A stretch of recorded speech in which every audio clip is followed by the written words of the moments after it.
pagi dan salam sejahtera bagi kita semua.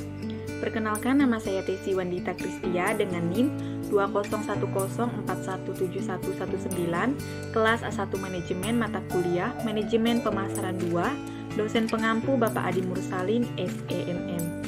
Pada kesempatan kali ini saya akan membacakan ringkasan mengenai ruang lingkup manajemen operasi.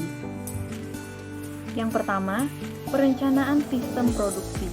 Pada ruang lingkup ini, perencanaan sistem produksi dimulai dari proses perencanaan produksi yang bertujuan untuk menghasilkan barang atau jasa.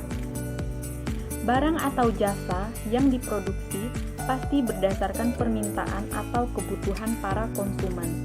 Umumnya, sistem ini mencakup kuantitas, harga, kualitas, dan waktu. Dalam ruang lingkup ini, ada 4 hal yang harus diperhatikan. Yang pertama, penentuan tata letak fasilitas pabrik. Yang kedua, penentuan lokasi pabrik. Yang ketiga, perencanaan lingkungan kerja. Dan yang keempat, permasalahan yang standar. Yang kedua, pengendalian produksi. Pengendalian produksi dilakukan berdasarkan perencanaan yang sudah dibuat sebelumnya. Di dalam perencanaan produksi biasanya terdapat berbagai kebijakan dan standar yang harus dipenuhi. Perencanaan tersebut juga seringkali melibatkan prosedur pengawasan terhadap proses produksi yang sedang berjalan. Tujuannya agar proses produksi terkendali serta sesuai perencanaan yang telah ditentukan.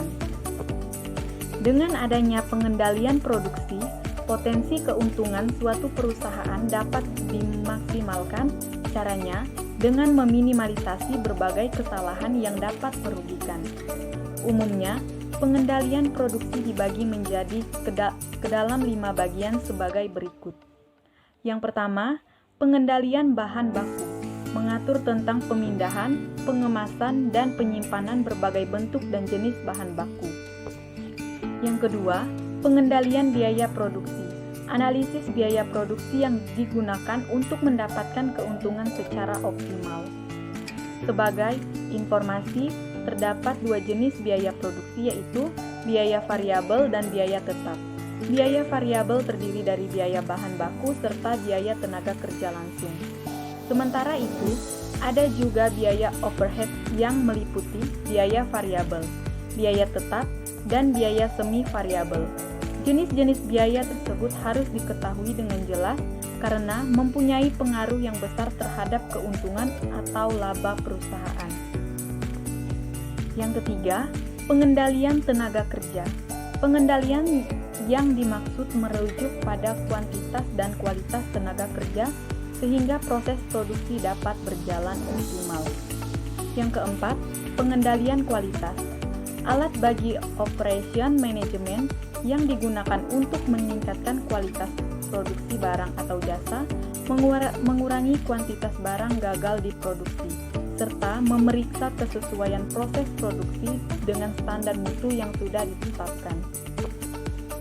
Pengawasan terhadap kualitas juga diperlukan dalam menentukan ukuran, cara atau persyaratan fungsional dari suatu produk dan spesifikasinya.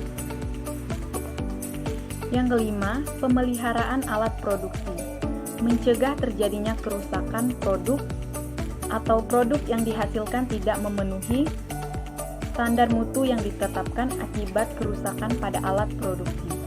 Pergantian alat produksi juga diperlukan apabila suatu produk yang dihasilkan masih ada cacat. Yang ketiga, sistem informasi produksi. Pada umumnya, sistem informasi produksi terdiri dari 3 bagian, yaitu struktur organisasi produksi atas dasar pemesanan dan produksi untuk pasar. Struktur organisasi di sini adalah pengorganisasian dalam membangun hubungan antara komponen organisasi. Misalnya, pembagian tugas dan jabatan dengan tujuan semua kegiatan dapat mencapai sasaran. Adapun keputusan produksinya dilakukan atas dasar permintaan konsumen secara spesifik ataupun memproduksi untuk pasar. Kegiatan produksi untuk pasar umumnya didasarkan pada demand atau permintaan konsumen, baik konsumen lama maupun konsumen baru. Perusahaan yang sudah memiliki basis pasar yang baik akan melakukan aktivitas produksi secara Play You Learn.